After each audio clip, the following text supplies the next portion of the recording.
Dia tonga soa atao amin'ny fandaharana Jean Forêt Santé aty Canada indray ianao a. Ny resantsika anio zany a dia ny momba ny motivation.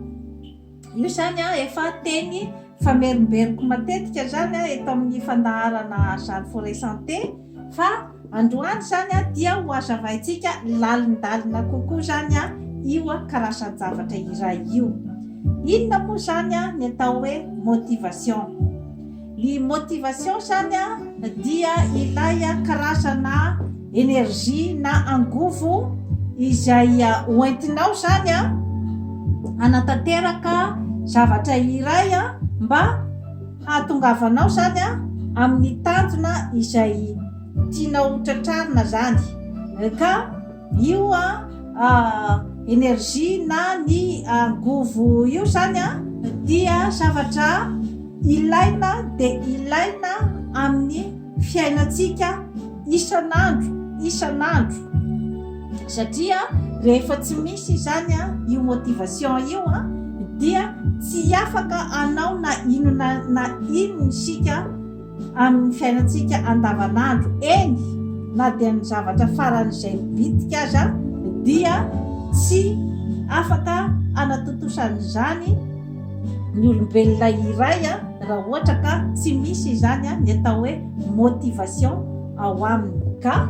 izay zany a no adiaditsika eto satria io zavatra io a dia tsy zavatra hoe mirotsaka avy any an-danitra ny motivation fa zavatra tsy maintsy koloinao a isanandro zany a ny motivation ao aminao a mba hahafahanao foana zany a manatanteraka ny asa amandrara sy ny adidy izay miandry ianao a isanandro. Ka ny tsy fananana an'izy io zany a dia mahatonga zavatra maro dia maro mihitsy zany a eo amin'ny fiainan'ny zanak'olombelona satria rehefa tsy misy ny motivation a dia izay lay olona matetika no manjary ao anatin'ny fahakiviana, manjary ao anatin'ny fitonanam-poana ary ao anatin'ny ataontsika koa hoe zany hoe tsy fananana tanjona dia miainaina fotsiny amin'izao a ary ny firosona koa zany a any amin'ny fahakiviana toy ny fidorohana zava-mahadomelona sy ny fisotroana toka. Zany zavatra rehetrarehetra zany a dia ao anatin'ny ataontsika voka-dratsin'ny tsy fananana anio motivation io zany. Ka jerevantsika amin'ny antsipriany zany a ny momba ny motivation. Alaitsika zany a ny hoe ohatra zany a ny mahatonga ny olona iray ohatra hanana motivation bebe kokoa zany farisiana amin'ny asa izay ataony ohatra dia eo a ny hoe angamba mety hoe eo a ny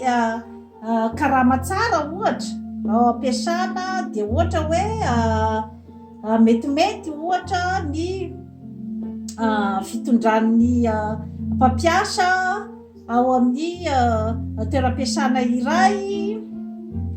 Zay zavatra zay zany a dia zavatra avy ety ivelany, izany hoe motivation zany a izay ateraky ny environnement zay zavatra zay. Kanefa tsy voatery nefa hoe tsy maintsy hisy ny motivation avy ety ivelany. Eo zany mantsy a no matetika mabetsaka zany a ny ataontsika hoe fahadisom-panantenana sy ny hoe manjary sy fandehana ny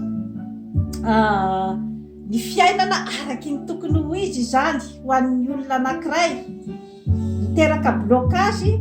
dia ilay fiandrasana zany an'ilay motivation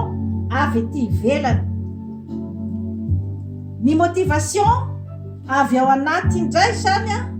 io no tena motivation izay mipetraka maharitra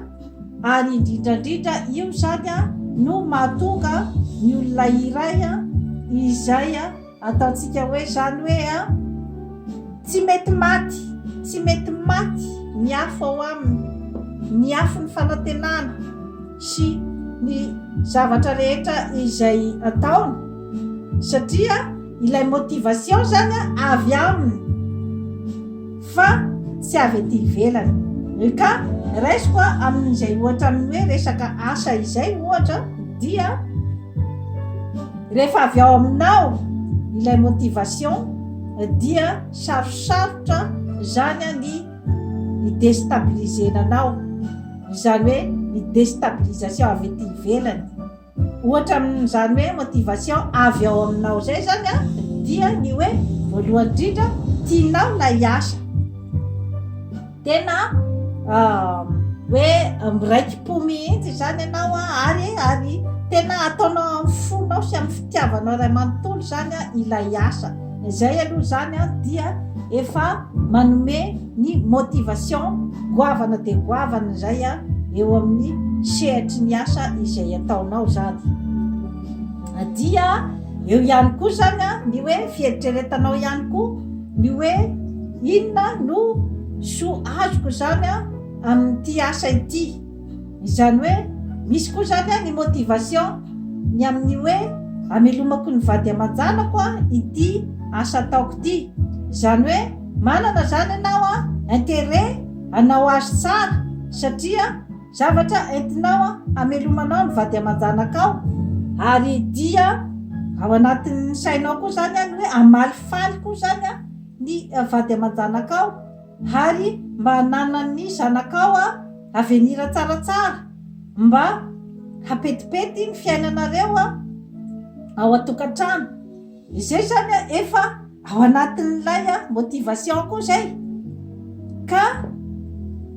rehefa misy zavatra ataonao zany dia tsy maintsy tokony foana zany hoe misy an'izay karazana angovo izay mitondra anao zany hanatanteraka an'ilay asa,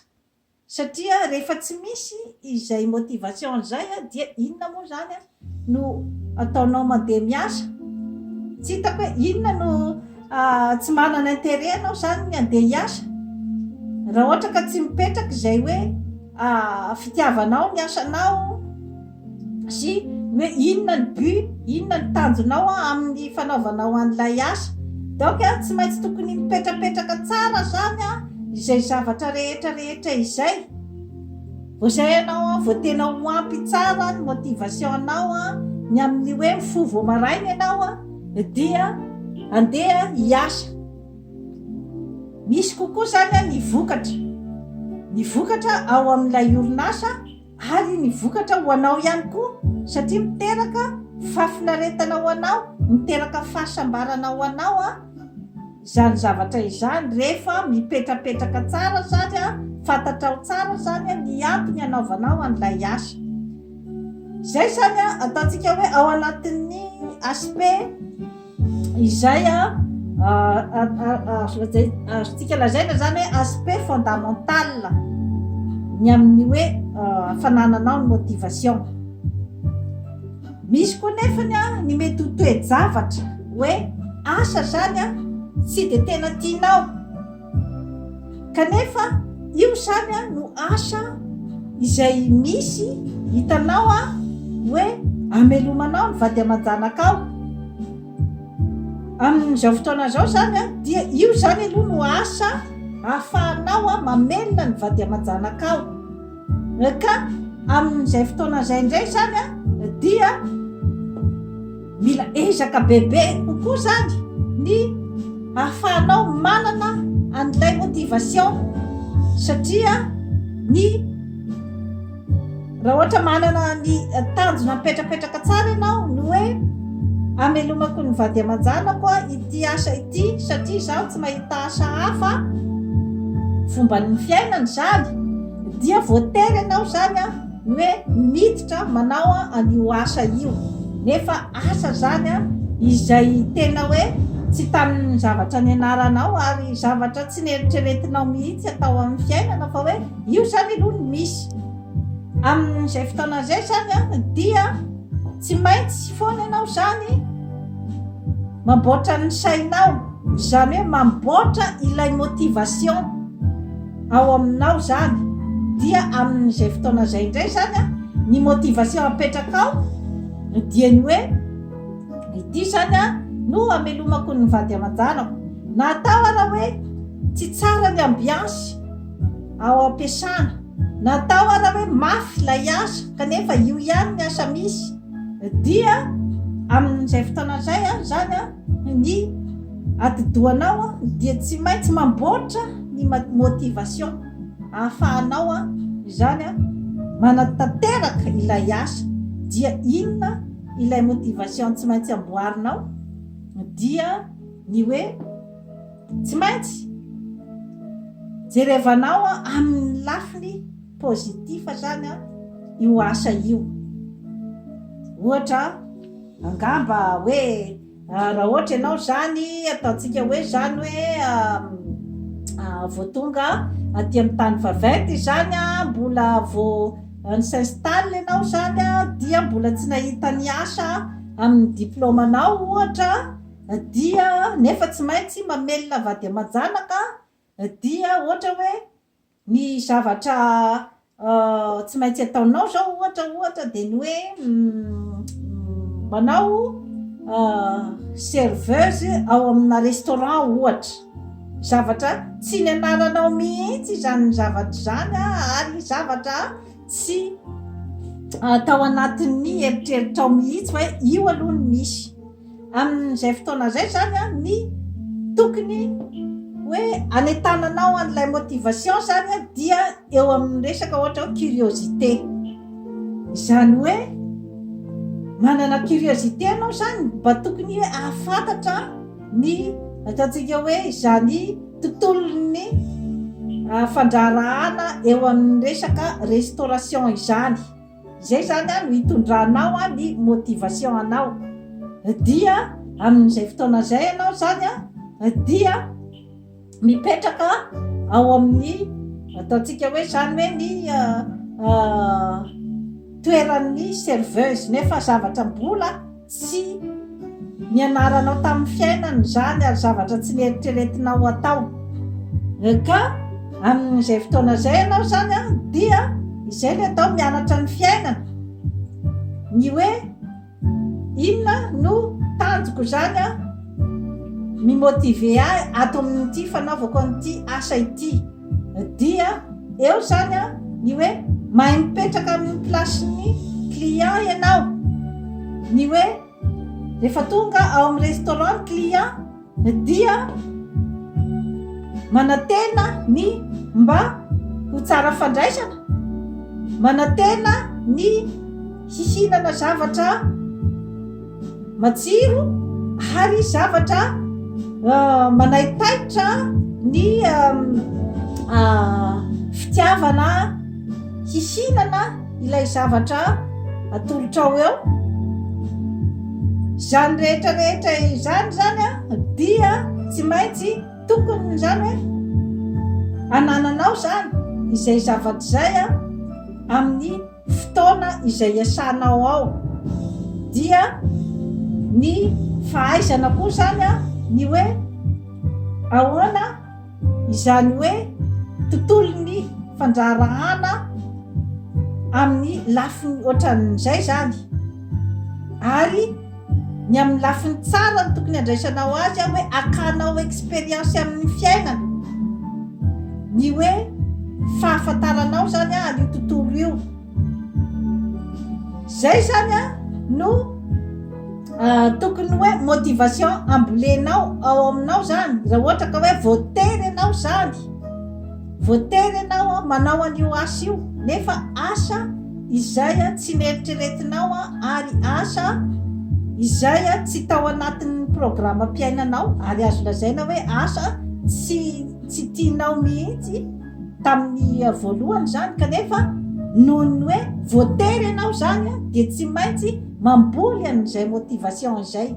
Zany hoe ao anatin'ny ataontsika hoe curiosité koa zany, dia ao koa zany a no hipetrahan'ny motivation. Ka zay ohatra zay zany a dia raisiko ny amin'ny hoe tsy misy ny motivation amin'ny fiainana izay atolotra ambony plateau anao, tsy misy ny circonstance rehetrarehetra ny amin'ny manodidina tsy maintsy anome anao an'izay motivation zay. Mety ara hoe ny manodidina ny mba-tsembananao amin'ny fanananao an'izay motivation zay, fa ianao sany no tsy maintsy mamorona an'io motivation io ao anatin'ny atidohanao ao isan'andro zany. Izay vao afaka hanao ny asa amandrara sy ny adidy rehetra izay tokony ataon'ny olona iray isan'andro. Ka ohatra fotsiny matsy izay napetrako zay, fa maro dia maro zany ny amin'ny fiainana ny hoe zavatra circonstance ohatraohatran'izay zany ny amin'ny hoe misy zany rehefa olona iray ny hoe tsy tiako zany asa zany, zavatra tsy tamin'ny diplômako zany, ka inona no andeha hanaovako an'izany, dia misy karazan'olona zany dia aleony zany voan'ny sorosorotsaina sy ny depression ao amin'ny tranony ao izy zany, toy izay ny hoe andeha ataoko ihany io asa io satria io no ahafahako mamelona ny vady aman-janako amin'izao fotoana izao. Ho an'ny olona izay ataontsika manana foana an'izay mahay mamboly an'izay motivation zay ao aminy, dia natao ara izy hoe io zany no asa hitany zany, dia tsy mijanona eo izy. Raha ohatra ka misy asa tena hoe andrininy fony zany dia tsy mijanona eo izy fa lasa izy manao formation, na lasa izy mianatra ataony zany en parallèle amin'iny zavatra ataony iny. Kanefa dia matetika ny karazan'olona ohatran'izay dia tsy hitan'ny mpampiasa taratra eny aminy mihitsy hoe tsy tiana ge ity asa ity, fa hay tsara mihitsy zany ny ataontsika hoe zany miadapte ny sainy zany mba ho alaise ao anatin'io asa io, dia manao koro hafa izy amin'izay andehanany any zany ohatra hoe izy mbola manaraka koro amin'ny université amin'izay zavatra tena tiany atao na manao formation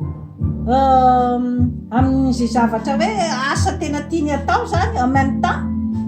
dia ny olona ohatran'izay zany ny motivation koa zany dia ilay ataontsika hoe capacité d'adaptation,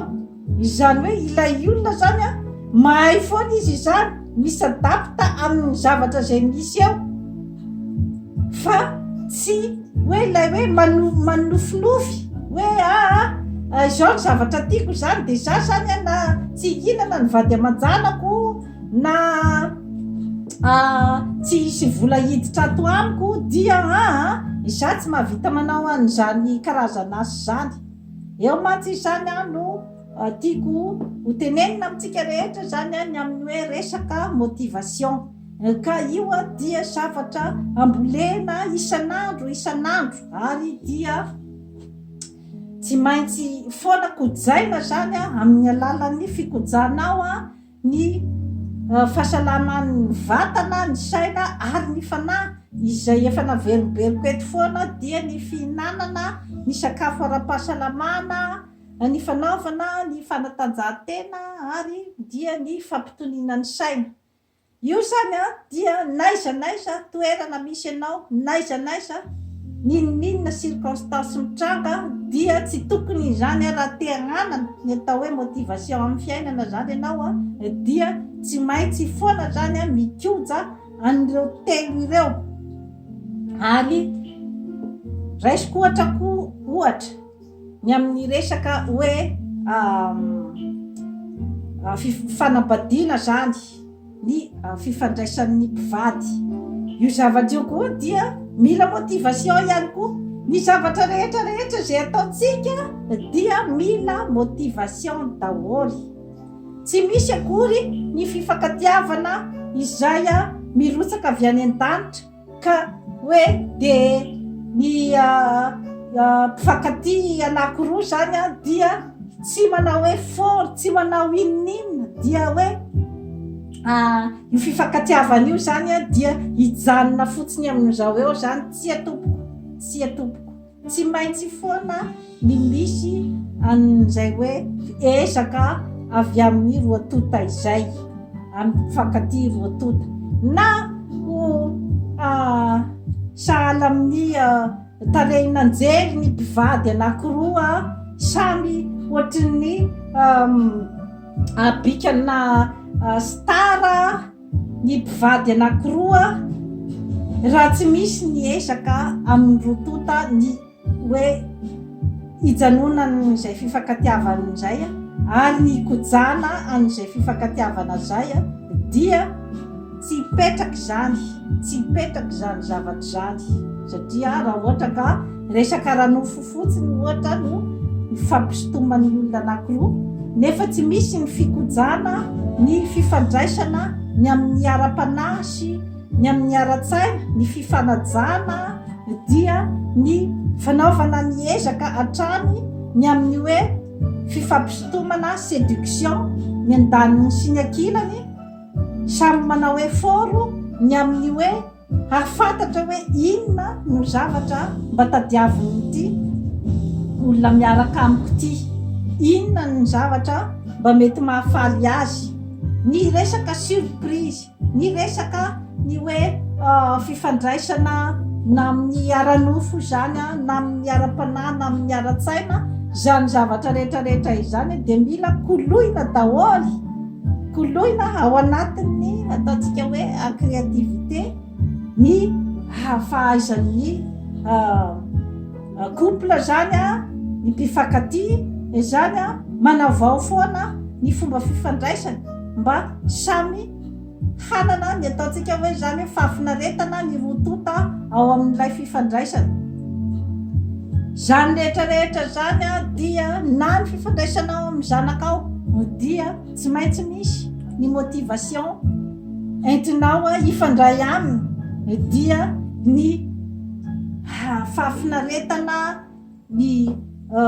sainao sy ny fanahinao miaraka amin'ilay zaza, ny hoe mahay mamantatra ianao hoe inona zao ny zavatra tadiavin'ity zanako ty, inona ny zavatra tadiaviny ataoko amin'izao fotoana izao, zany zavatra re inona no ataoko mba hapetipety ny fiainan'io zanako, mba hasambasambatra azy, zany rehetrarehetra izany dia ao anatin'ny ataontsika hoe motivation daholo. Natao ara hoe voatery ianao tsy maintsy manao mpiasa trano ohatra, raha ohatra ka hoe amin'ny olona izay voatonga zany aty amin'ny tany vaventy ohatran'ity, tsy maintsy ianao zany mipetraka amin'ny plasin'ilay patron, ny hoe mba ao anatin'ny sain'ny patron zany hoe madio tsara ny tranony, ary ny hoe mba ao anatin'ny saininy hoe nandrahoanao ny sakafo avy miasa izy dia masaka tsara ny sakafo, vonona daholo ny zavatra rehetrarehetra, manana fitokisana izy amin'ny hoe fitazomanao ny zanany, zany zavatra rehetrarehetra zany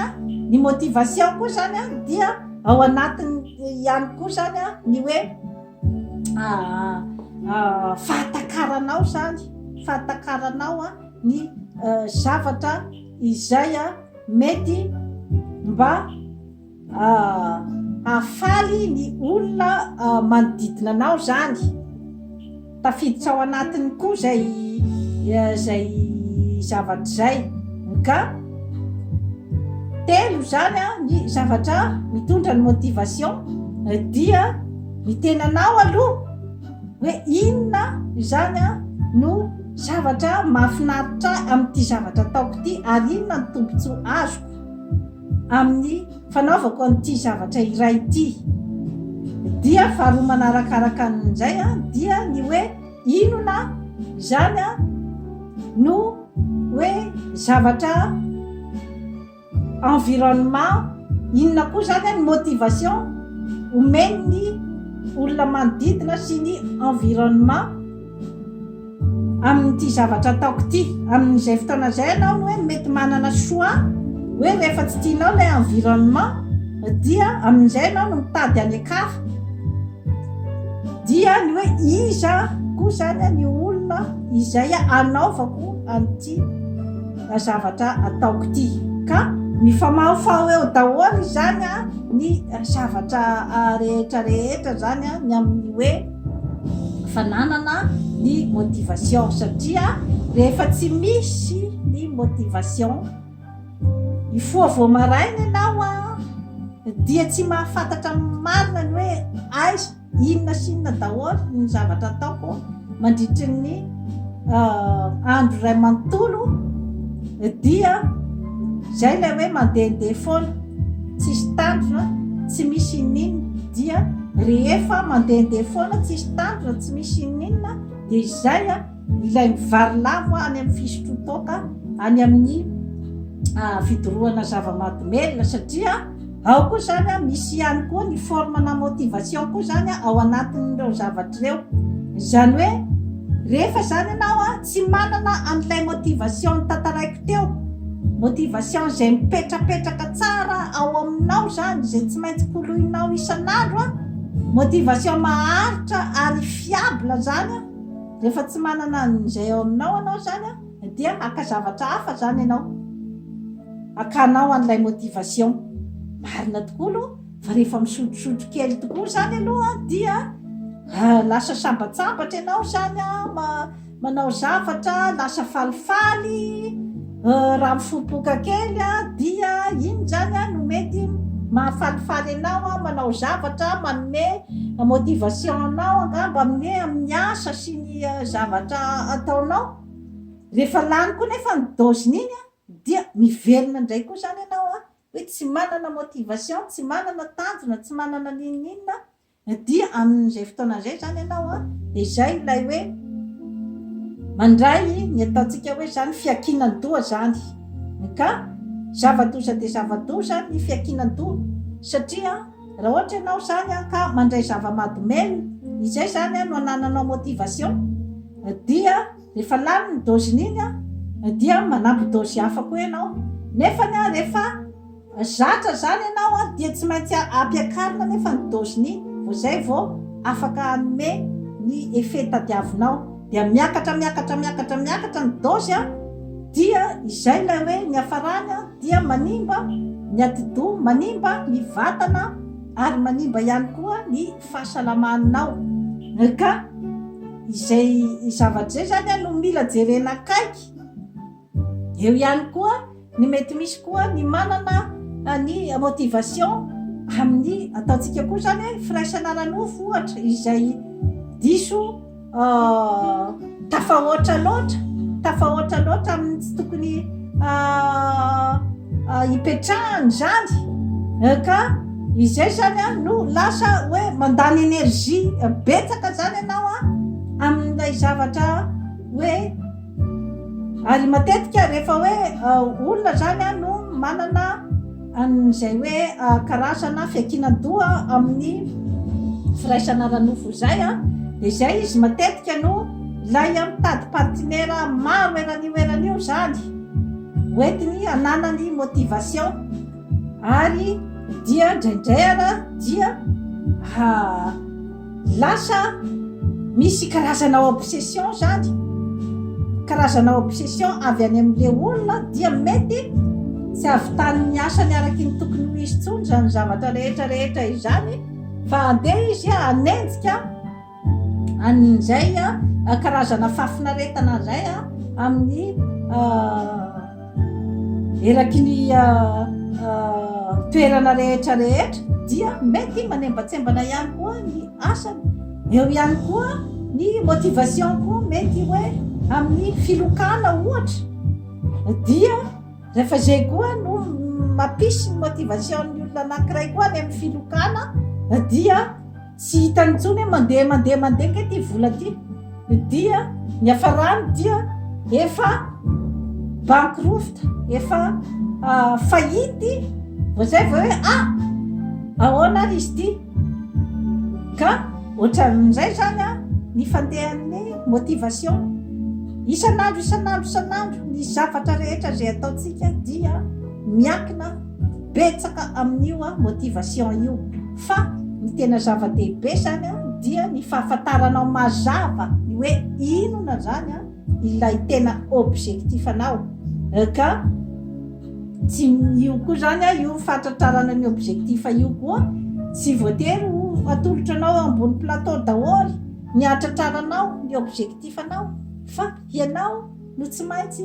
manangona ny zavatra rehetra izay ny fitaovana rehetra izay na ara-materialy na ara-tsaina ny ahafahanao mahatratra ny tanjona zay tiana hotratrarina dia toy izay indray zany no azona tolotra antsika ny amin'ny resaka motivation ary tsy misy olombelona afaka tsisy olombelona afaka mirealize na inona eto ambonin'ny tany reny olona mirealize zavatra goavana de goavana eto ambonin'ny tany ireny dia ilay lettre motivation izay ihany no nafahany nanatanteraka an'ireny œuvre goavana de goavana eto ambonin'ny tany ireny ary ny tenako manokana dia tsy mise référé amin'ny hoe agoavan'ny œuvre na ny hoe ny akelin'ny œuvre fa izay tratranao zay tratran'ny ainao dia ataovy ary rehefa hoe zavatra mitera-bokatsoa dia ataovy na de hoe zay niteneniko teo zay hoe asa izay tsy de manao hoana zany no amelomanao ny vady aman-janakao kanefa nisy ny ataontsika hoe tanjona izay tena masina tanjona makadiry dia ny hamelomanao ny vady aman-janakao tanjona masina zany natao hoe mamafatrano ataonao tanjona masina zany ka tsy ary tsinitsiniavina fa tsy maintsy foana ianao zany manana an'ilay ataontsika hoe motivation sy ny hoe inona ny antony anaovako an'ity zavatra ity izay ihany no asambatra anao eto ambonin'ny tany dia manaova abonnement amin'izany forêt santé aty Canada. Bye bye.